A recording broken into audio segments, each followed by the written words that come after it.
Memory was never meant to last. For nearly 200,000 years, humans carried everything they knew inside their skulls. Every law, every harvest cycle, every warning about a dangerous river crossing, all of it lived in memory, passed mouth to mouth, generation to generation. And memory is fragile. One dead elder could erase 100 years of hard-won knowledge in a single night. One forgotten warning could wipe out an entire village. Entire kingdoms rose and vanished. And today, we do not even know their names, because nothing was ever written down. Historians estimate that for over 90% of human existence, there is almost no reliable record of what people actually thought, feared, or believed. Civilizations before writing were essentially blind to their own past. They could not learn from mistakes made 2 generations earlier because those mistakes had already dissolved into forgotten whispers. This is the terrifying starting point of our story, a world where knowledge had an expiration date. Then, quietly, without ceremony, in the mud of ancient Mesopotamia, someone pressed a reed into wet clay. No trumpets, no parades, just marks on a tablet. That single silent act, writing things down, became the hinge on which the entire future of human civilization would turn. The law that even kings could not erase. Around 1754 BCE, King Hammurabi of Babylon did something no ruler had ever dared to do. He carved his laws into stone, in public, for everyone to see. 282 laws, permanent, unchangeable, visible to peasant and prince alike. Before this, law was whatever the king felt like saying on any given day. A ruler could punish a man, then deny ever giving the order. Justice was a rumor, but once law was written and displayed in stone, something shocking happened. Even the king himself was bound by it. Writing did not just record power, it restrained it. This is the moment accountability was born. A written law could not be quietly changed to suit a mood or a bribe. It stood in the town square, cold and permanent, daring anyone, including the throne, to break it openly.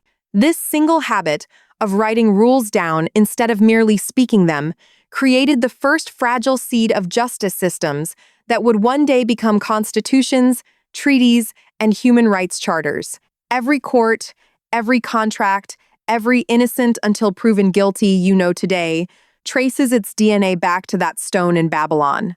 A silent habit did not just organize a kingdom, it planted the idea that even the powerful must answer to something greater than their own voice. Empires were built on ink, not just swords. We are taught that empires are built by armies. That is only half true, and the missing half is shocking. Rome did not control 3 continents through swords alone. It controlled them through paperwork, tax records, supply ledgers, troop rosters, land deeds. A Roman general 2,000 miles from the capital could be trusted because a written record tracked exactly what he owed, what he owned, and what he commanded. Without writing, an empire could not extend beyond the distance a king's voice could shout. With writing, an empire could stretch across oceans and still function as one coordinated machine. The Silk Road was not just camels and silver. It was written contracts guaranteeing that a merchant in China could trust a trader he would never meet in Persia. Writing turned strangers into reliable partners. It let civilizations coordinate millions of people who would never see each other's faces. This is the shocking truth. The habit of writing things down was, in a very real sense, more powerful than any weapon ever forged, because it let humans build trust and coordination at a scale the sword could never achieve. Every global trade network, every international treaty today, still runs on this same ancient, silent invention. The habit that gave the dead a voice. Here is something that should stop you cold right now. You can read the private complaints of a man who has been dead for 4,000 years. A Babylonian trader named Nazar received a clay tablet complaint about bad copper, and it survived, word for word, into our century. Writing did something no other human invention has ever done. It defeated death itself, not biologically, but informationally. A person's exact thoughts, arguments, and warnings could now outlive their body by thousands of years. This changed how civilizations thought about time. Suddenly, people were not just living for themselves, they were writing letters, laws, and records for people not yet born. Philosophers wrote arguments meant to be debated centuries later. Scientists wrote observations meant to be built upon by minds they would never meet. This is why we still read Aristotle, still study Euclid's geometry, still argue over ancient religious texts today. Without the silent habit of writing, every brilliant idea would have died with its thinker. Civilization is not really built by individual geniuses. It is built by the written thread that lets one generation hand its hardest-earned wisdom directly into the mind of another, decades or centuries later, as if no time had passed at all. The fall of empires that forgot to write.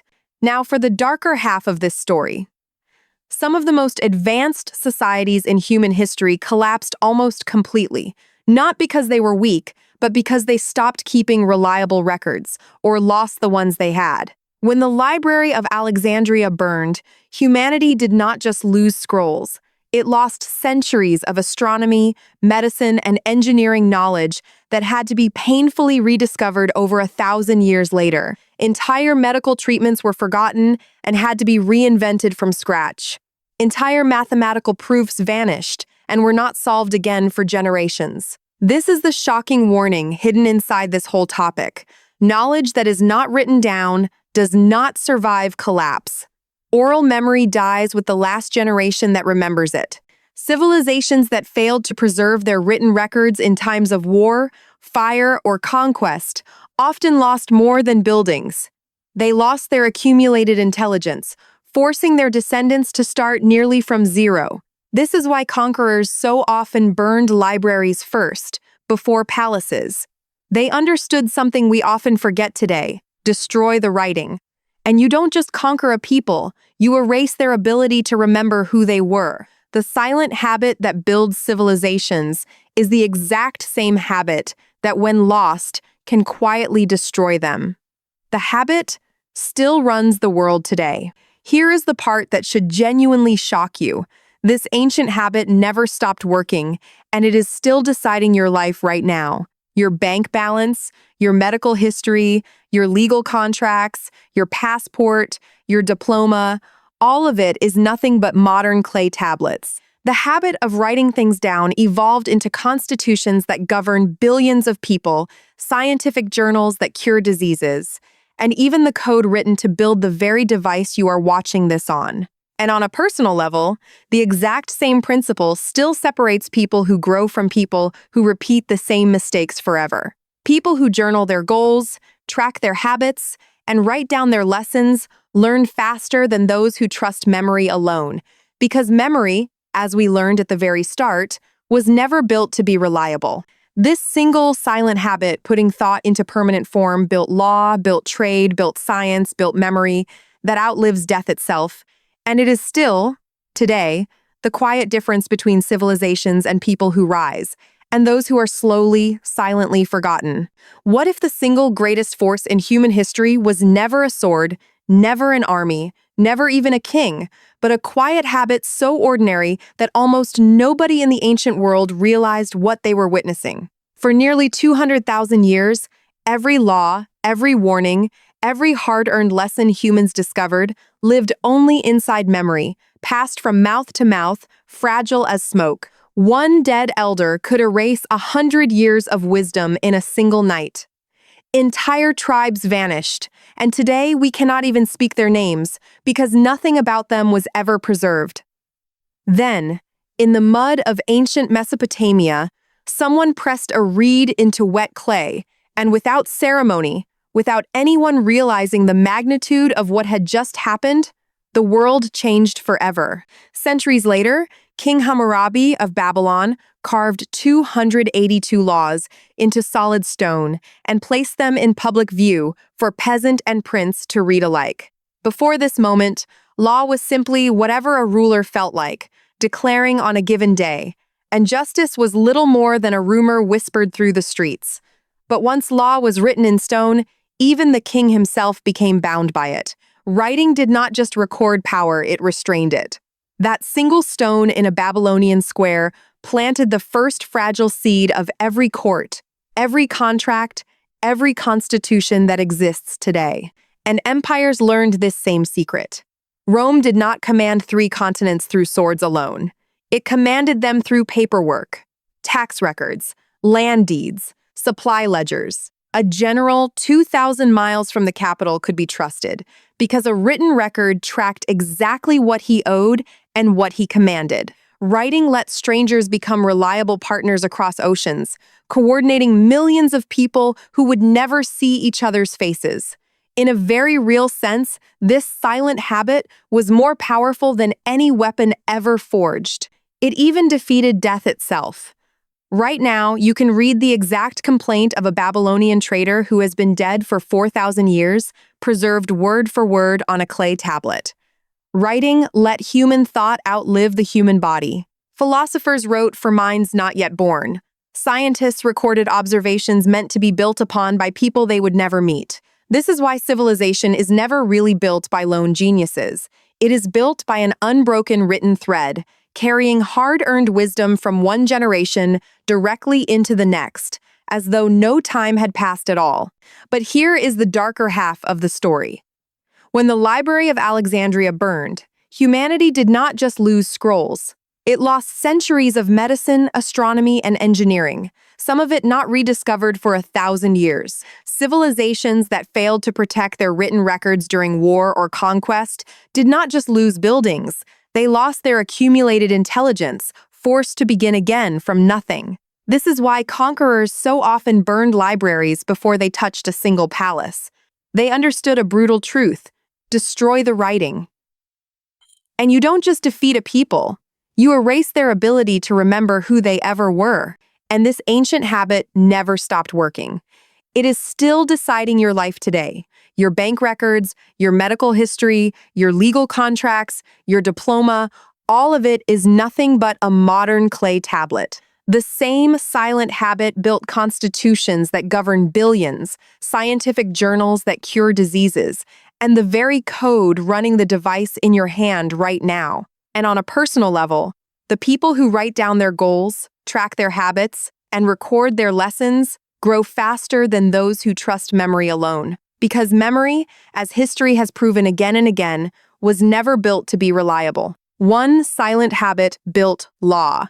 It built trade. It built science. It defeated death. And it decided, again and again, which civilizations rose into legend and which ones were quietly, permanently forgotten. So the next time you write a single sentence, a note, a goal, a message, a plan, remember that you are not doing something small. You are practicing the exact same silent habit that built empires, restrained kings, preserved human memory beyond death, and separated the civilizations we still remember from the thousands that vanished without a trace. History was never only made by those who spoke the loudest. It was made, quietly and permanently, by those who simply wrote it down. What if the single greatest force in human history was never a sword, never an army, never even a king, but a silent habit so ordinary that almost nobody who used it realized what they were creating? For thousands of years, knowledge lived only in memory, and memory always dies. One forgotten elder could erase 100 years of wisdom overnight. Entire tribes vanished, and we don't even know their names today. Then someone pressed a reed into wet clay, and everything changed. That single habit went on to write laws that even